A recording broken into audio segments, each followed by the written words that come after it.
Welcome back to the Star newspaper now. Uhuru, DP Ruto war dangerous, says Mudavadi. Uhuru, DP Ruto war dangerous, says Mudavadi.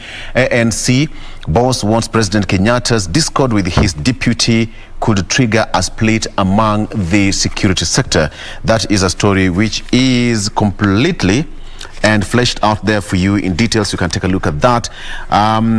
The ANC boss says that former vice president says that division could spill over to civil service. That is his fear. Still on the front page of the Star newspaper. Nakuru doctor suspected of killing his children dies. That happened yesterday at the Nakuru Level 5 hospital, and police are still continuing with the probe.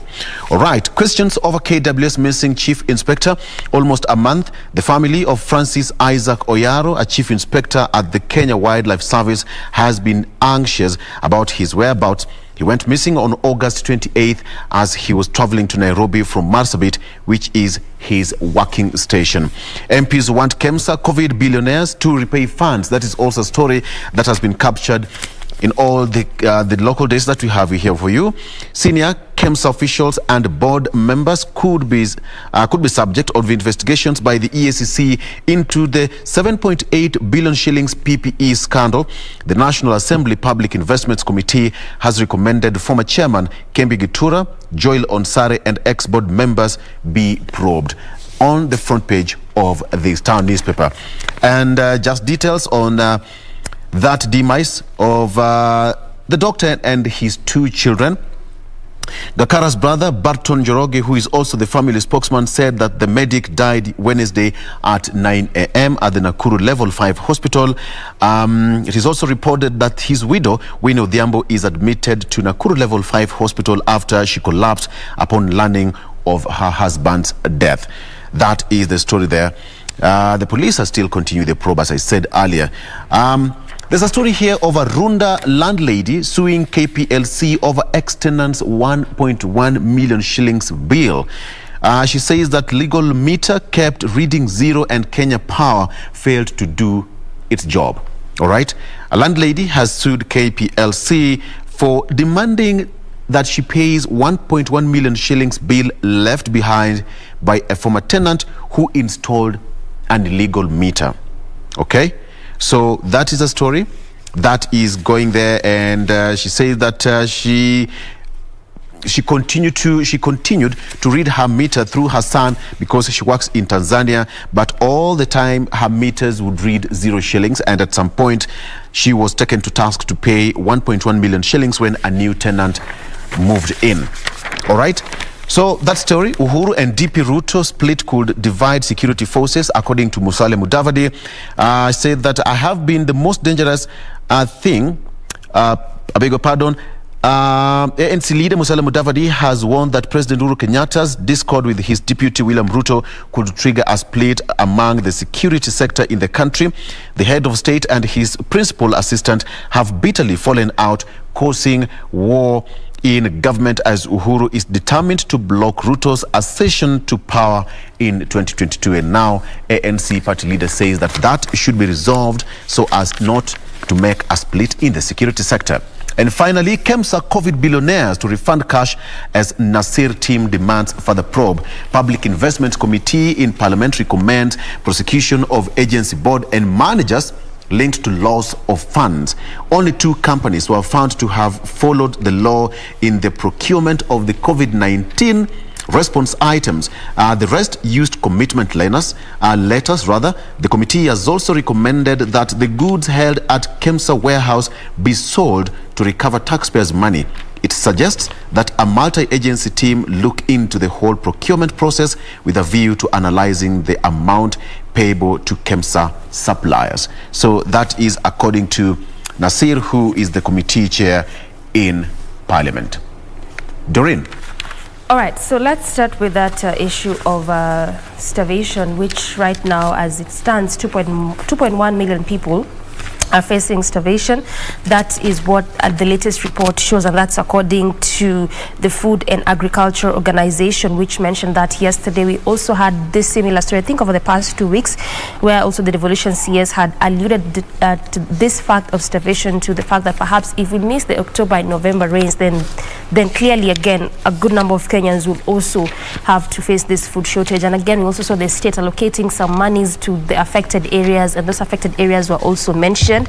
And at least going by this particular article, just also showing what the state is trying to do, also by giving at least 32,000 bags of livestock to feed and to support the pastoralist communities, as well as those communities that have been affected by this starvation. Speaking of that particular aspect, when it comes to matters food items, also in the western part of the country, that is in Lugari sub-county, displaced families now receive food items, whereby the families of those houses that were touched in that particular sub-counties due to inter-clan conflict have now been able to receive food from the Kakamega County government. And also, again, going by that article, the Kakamega County governor has mentioned that this is not the best way, of course, not the best way to solve conflict. There are other ways and avenues that can be used when it comes to inter-county conflicts there. To a bit of some politics now. Kirinyaga Governor Anne Waiguru finds fate in Ruto's camp after a series of flip-flops, just saying that even though the governor has announced her intention to defend her seat, some of her supporters have been urging her to go for the deputy president's seat. And now Waiguru, however, maintains she is still weighing different options and will inform Kenyans about her decision when such time comes. So she will inform Kenyans when such time comes. Now, you know about politics, anything can change anytime. So that's that in regards to that particular issue when it comes to matters politics there. Some bit of education matters, again, just going around with the CBC. Keep mentioning every time that up until what is happening when it comes to this competency-based curriculum, we never miss an article just going, but either what different stakeholders are trying to say, those that are filing for petitions here and there.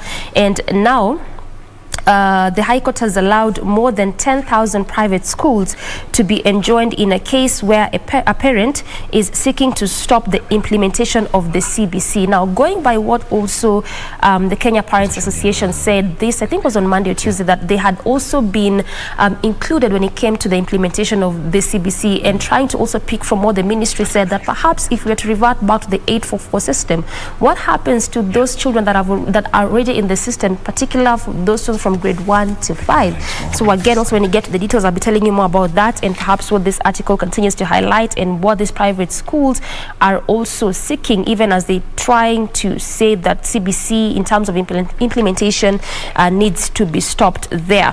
We also have KEMSA bosses face jail over COVID-19 scam. We also have that on the front page of the People's Daily. Ray. Well, CBC matters of politics still continue taking center stage, even in this particular daily that I have, which happens to be a copy of the Standard this morning. Those matters have found themselves on the front page of the Standard, and the big read here is to do with Dennis Itumbi, who works for the deputy president and was charged with forgery of a letter alleging a plot against the second in command. And according to Martha Mutuko Milimani, chief magistrate, is that now that particular case goes to full trial, saying, having analyzed the evidence before court, I find the prosecution has proved a case to warrant the accused persons to be put on their defense. Front page of the Standard this morning, being the 23rd of September 2021. Also, what is happening in Kirinyaga there, and we're seeing the political scene there. Now, Anne Waiguru has dumped Uhuru's party, says she's still weighing the options of which particular seat she'll be going for, but it says, yes, indeed. That actually goes to say that, you know, so much is happening in the political scene, political alliances and such. Now, also matters of mandatory courses for teachers, refresher courses every 5 years at a cost of 6,000 shillings. That is according to TSC. Matters of politics, Oka will now also reveal a flag bearer in Kalonzo. This is according to Wiper Party leader Kalonzo Musyoka. He was speaking in Nakuru County. So what next for Hassan Joho? Remember, he had said he was going to be at the ballot or on the ballot come 2022. So what next? It seems that now he quit the race, but now he's going to be standing or rather sporting Baba there, and that is Raila. So he's cast his die with Raila there in regard to matters 2022. Matters of politics, Kenyan Sprint King speaks, and this is something that has taken, both mainstream media as well as social media by storm. It has been captured here.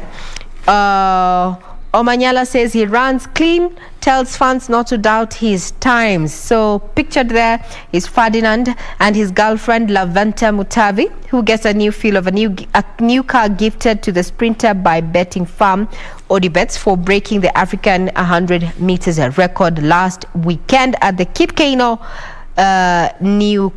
Kipkeino Classic. Well, that finds itself on the front page of the Standard this morning. Remember, you can get further details on our website of stories that are making headlines, not just in matters politics, sports and business, but also if you want to just catch up with what is happening in the government as it rolls out that particular mitigation exercise in as far as matters drought are concerned. 2 billion shillings has already been released, and it's going to be disbursed to the most needy families in the affected counties. In summary, that's what we have on the front page of the Standard, Victor. Okay. Let me just pick it from there, Regina. Big weeks to battle for diaspora votes as new stations named voter registration in the 10 countries set to be rolled out in December. 6 new voting stations in the diaspora classified as Kenya's 48th county, and a possible swing vote will be epicenter of a titanic political battle between top presidential contenders.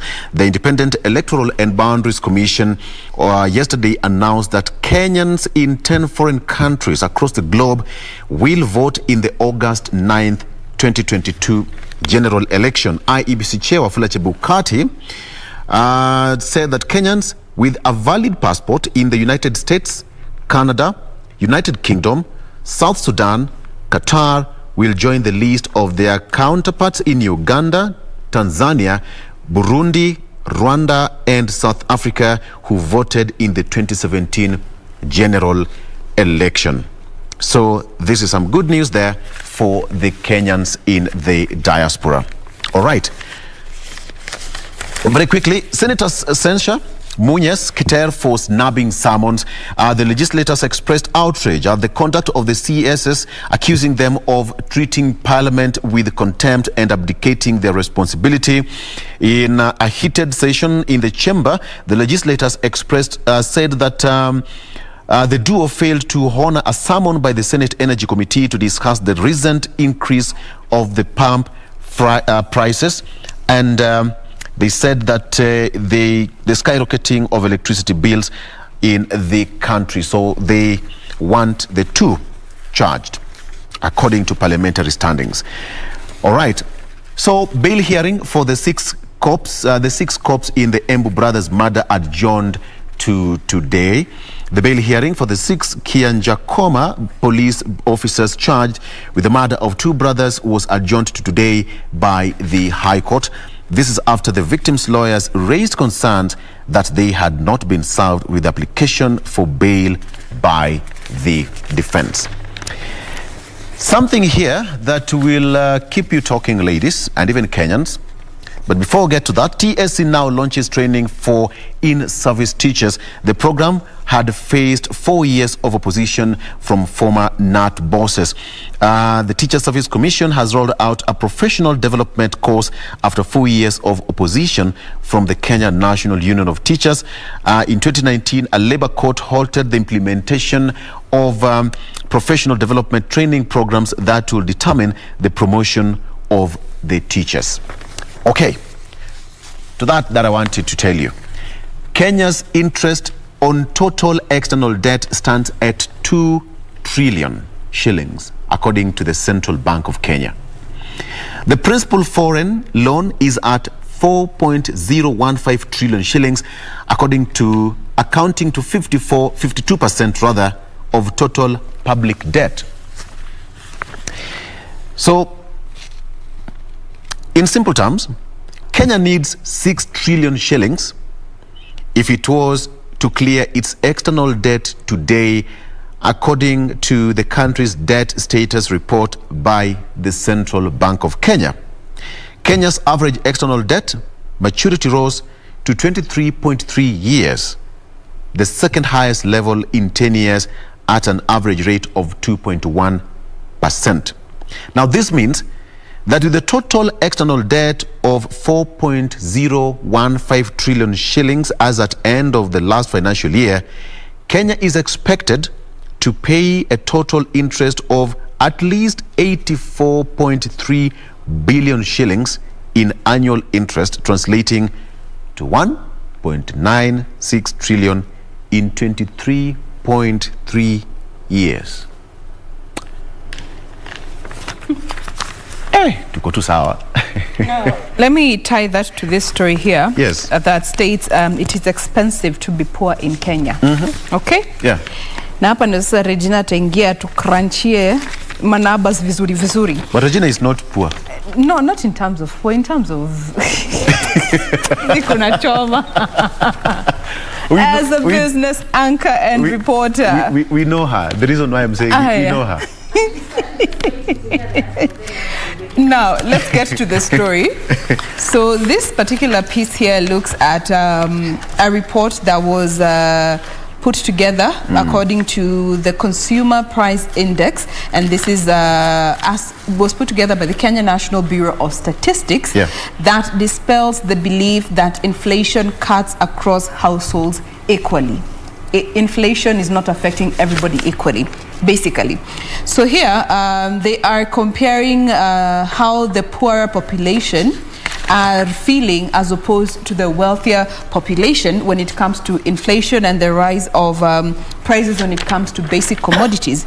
So as per this report, the prices for products bought by low-income earners have been rising faster than what the rich buy. Okay? They look at the basic commodities that are consumed by the poor, which are mostly sold to them, making them the prime targets for the government's 1.7 trillion tax plan for the 2021-2022 financial year. Now, they go further to just help you understand the the spending habits between the poor and the wealthy. So the poor spend 36.3% of their income on food, while the rich spend 16.8% of their income on food. Okay? And looking at the price of food, it has risen by 10.67% over the last 2 months. So who are feeling the biggest pinch? It is the poor, because some of the things that have been affected are bread, milk, eggs, onion, potatoes, and these are things that the poorer population largely consume. Now, going back to their spending habits, the poor spend 2.3% of their income on liquor, tobacco, and other narcotics, compared to the rich, who spend 1.8% of their income on the same.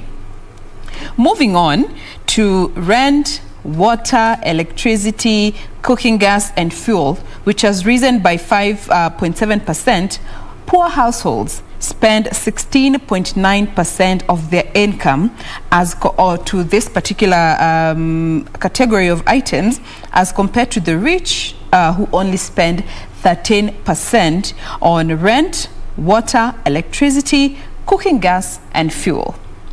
All right? So they go on to say that, even when the prices go up, the rich have the option of choosing something else which still fits within the category of spending that they do. And the example they've given here is if the price of maize flour increases, the rich might opt for pizza. If the price of maize flour increases, the poor don't have an alternative within the same price range to go for, as opposed to the rich. So when it comes to inflation, as per the Kenya National Bureau of Statistics, every household is not experiencing the pinch the same way. Yeah, quality. It's never the same. So, Regina, there's a story here, perhaps from the business desk. Sugarcane goes to waste because that is in Nandi County. Are counting losses as thousands of tons of harvested canes goes to waste following the closure of Kibo's Sugar Company. Now, the story says that the privately owned factory located in Kisumu County stopped operations due to what described as a major breakdown at the factory. Now, it is the only remaining cane mill in operation within the Kisumu, Nandi and Kericho sugar belt, buying farmers' produce. State-owned Chemelil, Muhoroni and Miwani factories ceased operations a while back due to huge debt and old milling equipment that are uneconomical to run. Regina, from the business perspective, the issue of sugarcane millers and in the western side of Kenya has been a thorny issue even for the government and the private sugarcane farmers for a very long time. Is there any end to this in sight anytime soon? Well, now let me take it from there. The issue of sugarcane farming in the country is something that has, bedeviled the industry from the 80s to now. Yeah. There's been a talk about, the privatization of these particular sugar mills to just have the mills now operational. But now, even with privatization, there's the issue of machines that had already been set up there.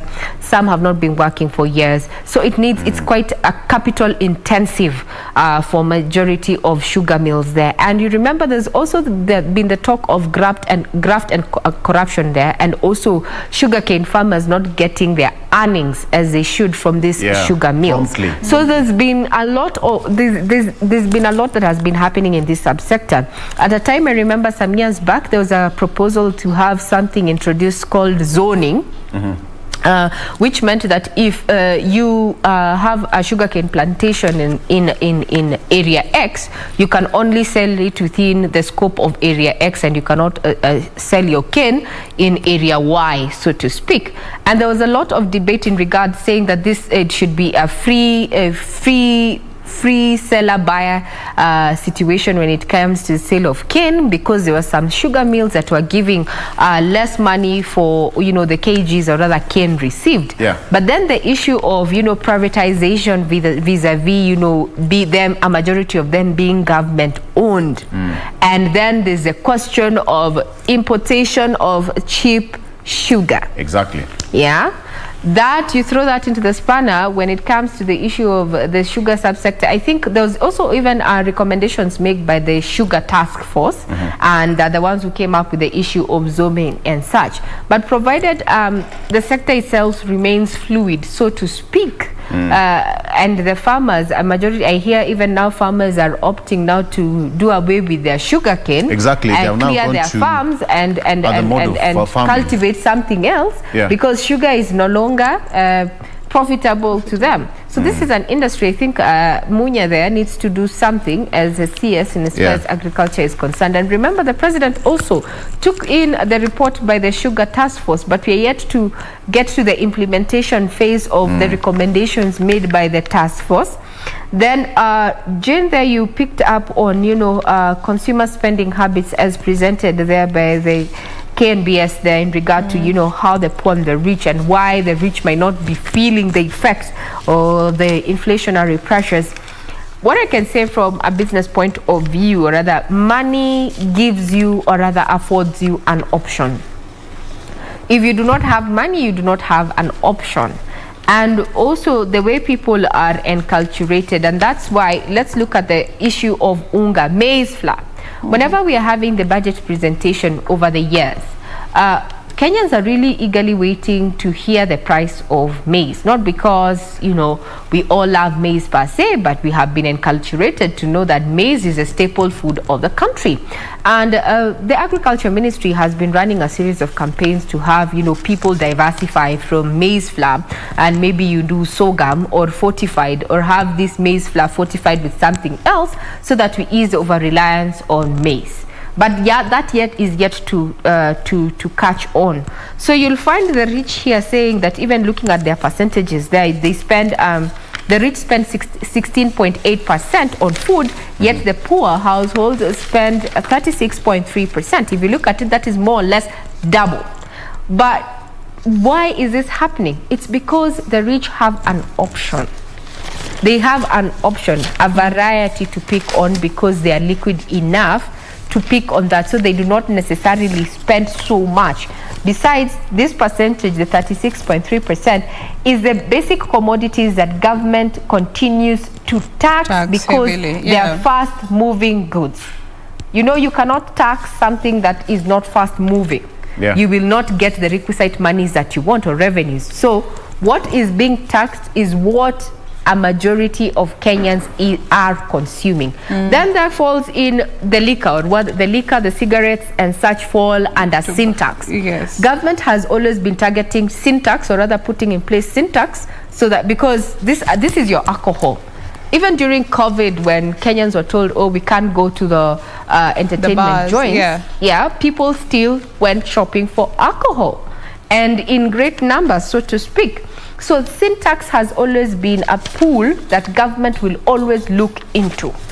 But if you compare what are the rich consuming vis-a-vis what are the poor consuming, and in what numbers. Remember, sometimes you'll find that when someone is actually very much stressed out, and this is a reason even according to surveys and studies put across, you'll find that when someone is going through something, they go for alcohol, for cigarettes, for such, you know, to just try kudliwaza mawazo. Escapism.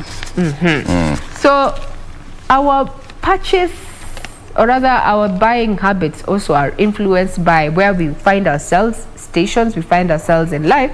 But what we know is that if you have money, it gives you an option. It gives you an option. So kindly get money. Kindly get money. Get money, get loaded, get loaded if you do not want to feel the inflationary you're right. pressures. When you have money, you have options. You can decide and say, I want to go for a holiday in a particular country. You can that eat kind doesn't work for ugali, you. chapati, or mandas. Exactly. But if you don't have money, you I love my home. Yeah.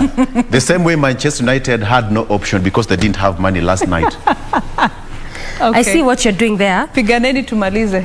Manchester United did not have... Before tumalize, Manchester didn't have any option. She's Arsenal very had quiet. option. She's very quiet. I may choose peace. You know, We there's take a something they break, we'll say, be you back. see, you never argue with a food. That is heavy. Okay, it's over. It's over. You never argue with the what? But Never anyway, argue with a food because you look like one. So Arsenal and Manchester United, we can't have that conversation. We'll be back.